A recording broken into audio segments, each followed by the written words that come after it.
বলছি, ওটা আরএসএস এর চোর, নাগপুর থেকে মাইনে পায় বেটা। মেয়েদেরকে মারধর করছে, মেয়েদেরকে মারধর করছে, বলছে পিটিএ দেবে, পিটিএ মেরে দেবে, মেয়েদেরকে বলছে পিটিএ মেরে দেবে।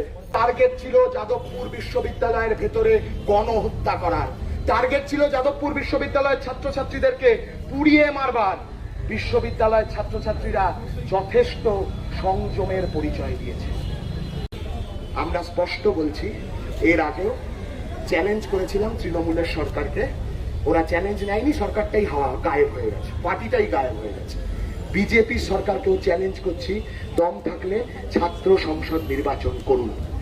গোটা বাংলার, শুধু যাদবপুর নয়, গোটা বাংলার প্রতিটা ক্যাম্পাসের ছেলেমেয়েরা তারা বাংলার ক্যাম্পাসকে এবিভিপি মুক্ত, বিজেপি মুক্ত, বাদর মুক্ত করে ছাড়বে।